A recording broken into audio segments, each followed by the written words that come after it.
வணக்கம். News today செய்திகளுக்காக செய்தி வாசிப்பாளர் அபிதா ராஜேந்திரன். அரசு மருத்துவர்கள் 48 மணி நேரம் தொடர் உண்ணாவிரத போராட்டம் தொடங்கியது. அரசு ஸ்டான்லி மருத்துவமனையில் மருத்துவர்கள் 48 மணி நேர தொடர் உண்ணாவிரத போராட்டம் துவங்கிய நிலையில் நிர்வாகத்தின் சார்பில் 2 மணி அளவில் பேச்சுவார்த்தைக்கு அழைத்துள்ளதாக கூறப்படுகிறது. எங்களது 4ஆம் அம்ச கோரிக்கைகளை நிறைவேற்ற வேண்டும்.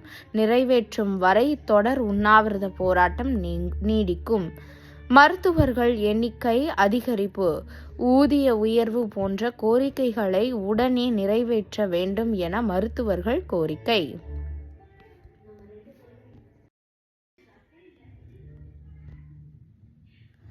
செய்தியாளர் சந்திப்பு. மருத்துவர்கள் கூறுகையில், சென்னை அரசு ஸ்டான்லி மருத்துவமனையில் மருத்துவர்கள் 4 அம்ச கோரிக்கையை வலியுறுத்தி 48 மணி நேரம் தொடர் உண்ணாவிரத போராட்டத்தில் ஈடுபட்டு வருகின்றனர். தமிழக அரசு எங்களது கோரிக்கையை நிறைவேற்றும் வரை இந்த போராட்டம் தொடரும் என்றும், தற்பொழுது மதியம் 2:30 மணியளவில் எங்களை அரசு மற்றும் நிர்வாகத்தினர் பேச்சுவார்த்தைக்கு அழைத்துள்ளனர்.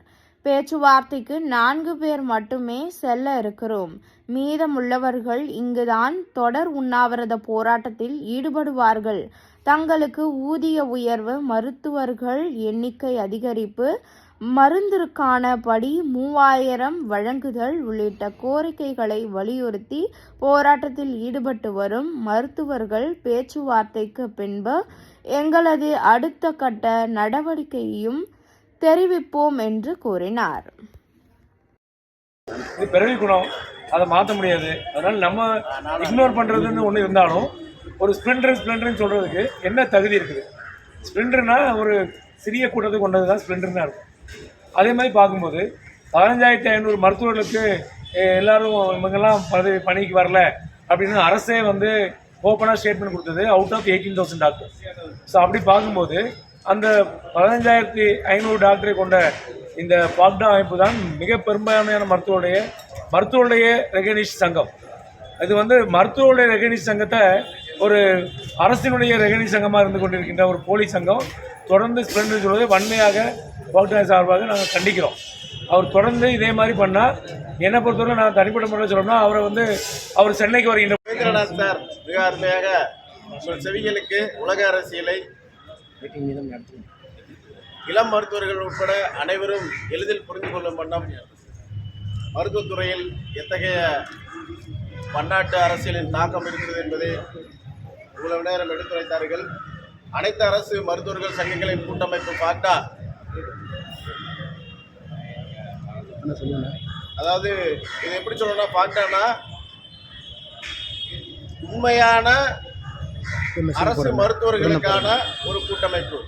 2 விஷயம் அது தெரியும் தானே, நீங்கள் தானே டிஃபரன்ஷியல் டயக்னோசிஸ் எல்லாம் சொல்லி தெரியும் பேராசிரியர்கள்லாம். இப்போ டாக்டர்களுக்கு டிஃபரன்ஷியல் டயக்னோசிஸ் தெரியும்ல. உண்மையான அரசு மருத்துவர்களுக்கான அமைப்பு எது?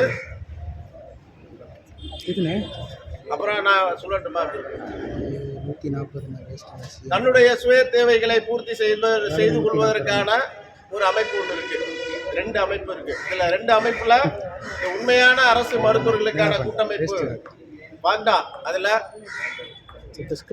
டெமோக்ராட்டிக் பிஎன்ஜிடிஏ, எஸ்சிபிஜிஏ, டிஎன்எம்ஓஏ, கானா உள்ளிட்ட அனைத்து சகோதர அமைப்புகள், அதோடு நம்மோடு மாற்றுத்திறனாளிகளுக்கான மருத்துவர்கள் சங்கமும் இணைந்திருக்கிறது. மகிழ்ச்சியான விஷயம்.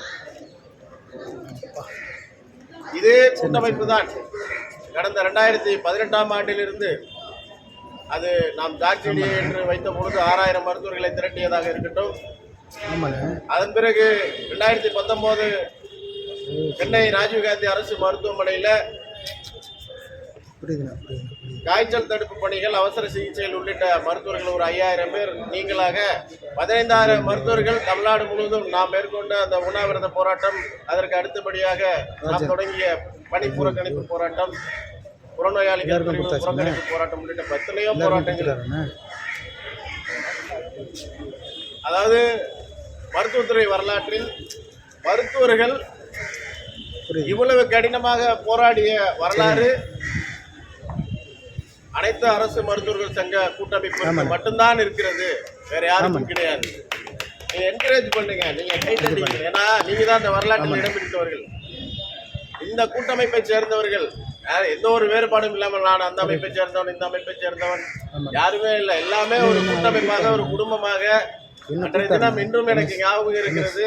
அது ஒரு இறுதியில் முடிந்தது, ஒரு சோகமாக முடிந்தாலும் அந்த அனுபவம் என்பது நம் வாழ்நாளில் நாம் உயிரோடு இருக்கின்ற வரையும் அந்த ஒரு அனுபவங்களை தாங்கித்தான் அடுத்த கட்ட நடவடிக்கைகளை குவாங்டா செதுக்கி கொண்டிருக்கிறது, செதுக்கி வைத்துள்ளது. ஆகவே யாரும் மனதளவில் தளர்ச்சி அடைய வேண்டாம். முதல்ல ஒன்று புரிஞ்சுக்கங்க, 20,000 டாக்டருக்காக 200 பேர் இங்க நிற்கிறோம். We are the ambassador of 20,000 doctor. இந்த 200 பேர் தான் 20,000 பேரை அன்னைக்கு வந்து 2019 அவங்களுடைய உள்மனதிலையும் அரசு மருத்துவர்களுக்கான கோரிக்கை நியாயமானது என்பதை தெரியப்படுத்தி போராட்ட களத்துக்கு இழுத்து வந்தவர்கள் நாம். அதனால ஒருத்தரும் 200 பேருக்கு சமம். யாரும் முதல்ல நான் உங்களுக்கு சொல்ல வேண்டியது, யாரும் எதற்கும் கவலைப்பட வேண்டாம். ஏனால் இந்த போராட்டத்தில் கலந்து கொள்ளாதவர்கள் மட்டுமே வரலாற்றில் இடம்பெறாதவர்களாக போய்விடுவார்கள். வாழ்நாள் முழுவதும் அவர்களுக்கு ஒரு மனதளவிலே ஒரு என்னடா ஒரு கில்ட்டி ஃபீலிங் இருக்கும். இவ்வளவு தூரம் கஷ்டப்படுறாங்க, உண்ணாவிரதம் இருக்கிறாங்க, இரவு பகலா இருக்கிறாங்க, போராடுறாங்க. நம்ம பாட்டுக்கு பயனாளிகளாக இருக்கக்கூடியவர்கள் நமது வேலை அன்றாட வேலையை செய்து கொண்டு போகிறோம் என்ற வருத்தம் உங்களுக்கு இல்லை. இந்த அவர்கள் வரலாற்றில் இடம்பெறாவிட்டாலும் அவர்கள் சார்பாக நாம் இங்கே ஒரு எனக்கு முதல்ல யாரை பாராட்டுன்னு நினைக்கிறேன்னா, வராதவர்களை விட்டுவிட்டு யாரெல்லாம் இந்த அரங்கத்துக்கு வந்து I'm for Panda, I'm for இந்த கோரிக்கை, நான் வந்து இந்த 354க்காக நிற்கிறேன், நான் வந்து அரசு மருத்துவர்களின் நியாயமான அந்த ஆரம்ப சுகாதார நிலைய மருத்துவர்களுடைய 3000 ரூபாய் பறிக்கப்பட்டிருக்கிறது. ஒரு பேஜிஓவில் 16,000 பேருக்கு ஒரு நிவாரணம் கொடுத்துருக்காங்க. 4,000 பேருக்கு அந்த 3000 ரூபாய் விடுபட்டு. அது எனக்கு மனசு கொடுத்தது. அப்படி நீங்க வந்திருக்கக்கூடிய ஆரம்ப சுகாதார நிலையம் அல்லாத இதர மருத்துவர்கள், பேராசிரியர்கள், துணை பேராசிரியர்கள், உதவி பேராசிரியர்கள், அரசு மருத்துவமனையில் இருக்கிற தலைமை மருத்துவமனைகள், மருத்துவக் கல்லூரியில் இருக்கக்கூடியவர்கள் எல்லோரும் இங்கே இருக்கிறீர்கள். ஆரம்ப சுகாதார நிலைய மருத்துவர்கள் எல்லோரும் உங்களுக்கு நான் முதலிலே நன்றி சொல்ல கடமைப்பட்டிருக்கிறோம். ஏன்னா நீங்க தான் வந்து உங்க மனசாட்சி கரெக்டா இருக்கு. உங்களுடைய மனசாட்சிக்கு கட்டுப்பட்டு நாம இந்த போராட்டம் நியாயமான போராட்டம் அப்படி என்று கடந்த 2 நாட்களாக எங்களோடு நாங்கள் என்ன சொன்னாலும், உண்ணாவிரதத்தை ஆரம்பிக்கிறோம் என்று சொன்னாலும் சரி நீங்கள் எடுத்த முடிவு சரியாக இருக்கும் என்று எங்களை ஊக்கப்படுத்துபவர்கள் நீங்கள் தான். இல்லை, அரசு நேற்றைய தினம் 2 முறை அழைத்து பேசியிருக்கிறது. நீங்கள் பேச்சுவார்த்தைக்கு சென்று வாருங்கள், பேச்சுவார்த்தை தான் முக்கியம். நீங்கள் வந்து நம் போராடுவது எப்பொழுது வேண்டாலும் போராடி கொள்ளலாம், உரிய தீர்வு கிடைத்து விட்டால் அது போதும் நம்மளுக்கு என்று எங்களை வழி அனுப்பியவர்களும் நீங்கள் தான். ஆகவேதான் இந்த நேரத்தில் ஸ்டான்லி மருத்துவக் கல்லூரியிலே முதலில் இந்த ஏற்பாட்டை ஒருங்கிணைப்பு செய்த நமது அனைத்து தோழர்களுக்கும் நான் நன்றி செய்து கொள்கிறேன். ஒரு போராட்டத்தை முன்னெடுப்பது வந்து ஏதோ ஒரு ஈஸியா எல்லாரும் ஒரு 4 சேரை போட்டோமா உட்காந்தோமா போராட்டமா அப்படின்றது இல்லை.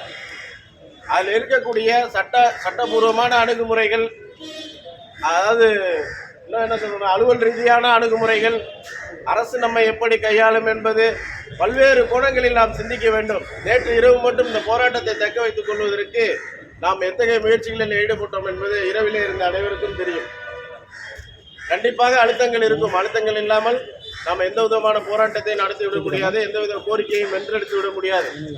அழுத்தங்கள் இருந்தால்தான் நம்முடைய கோரிக்கை உயர்மட்ட அளவில் தெளிவாக எடுத்துச் செல்லப்படுகிறது என்ற அழுத்தம்.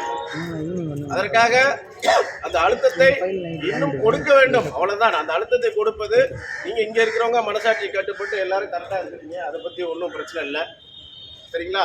2019 சோர்வு இல்லாமல் பார்த்தவங்களே பார்த்து கொண்டிருக்கிறோம். அதுல விஷயம் என்னன்னா, யாரெல்லாம் 2018 பார்த்தோமோ அவங்கள தான் இப்பவும் பார்க்குறோம். அப்போ அந்த 20,000 மருத்துவர்களுக்கான போராளிகள் இங்கே தான் இருக்கிறாங்க. இப்போ ஒரு சில பேர் சொன்னாங்க, எனக்கு வருத்தம் தான், சரி உண்ணாவிரதம் இருக்கிறீங்களே, நம்ம வந்து எல்லாருக்காகவும் நம்மை வருத்தி கொண்டு உண்ணாவிரதம் இருக்கின்ற ஒரு சில குரல்கள் எடுத்தது. ஏன் நம்மை வருத்தி கொள்ளணும்? பயனாளிகளாக இருக்கிறவர்கள் நிறைய பேர் இருக்கிறாங்க, அவர்களை கொண்டாந்து நிறுத்துங்கள் என்று மனக்குமுறலோடு தெரிவித்தார்கள். உங்களை வருத்திக் கொள்ளாதீர்கள் என்ற ஒரு அறிவுரையும் கூறினார்கள். இது நம்மை வருத்திக் கொள்வதோ, தனிநபர் நான் கஷ்டப்படுறேன், இன்னைக்கு அதனால வந்து இதை மாற்றி வேறு விதமான போராட்டத்தை முன்னெடுப்பதோ கிடையாது. ஒரு கூட்டமைப்பாருங்க ஒரு விஷயத்தை எடுக்கிறோம். அந்த முன்னெடுப்பு கடைசி வரைக்கும் போய் சேரணும். அதில் நம்முடைய கன்வீனர்ஸ் ரொம்ப உறுதியாக இருக்கின்றோம். ஒரு சில நேரங்களில் அரசு அழைத்து பேசுகின்ற பொழுது நம்முடைய ஒரு ஃப்ளெக்சிபிலிட்டி வச்சுருக்கோம். ஏனென்றால் அது இந்த கோரிக்கையினுடைய முக்கியத்துவம் கருதி யாரையும் உடைத்து கொண்டு யாரையும் எதிர்த்து கொண்டு இந்த கோரிக்கையை வென்று சாதித்து விட வேண்டும் என்ற எண்ணம் இல்லை. கோரிக்கை நிறைவேற்றப்பட்டால் போதும் என்ற மனநிலையில் இங்கே இருக்கக்கூடிய கன்வீனர்ஸ், அது பாலகிருஷ்ணன் சாராக இருந்தாலும் சரி, சாமிநாதன் சாராக இருந்தாலும் சரி, சுந்தரேசன் சாராக இருந்தாலும் சரி, என்னுடைய தரப்பிலே நானாக இருந்தாலும் சரி, எங்களுடைய எண்ணமெல்லாம் 2018 ஓடிக்கொண்டிருக்கின்றோம்.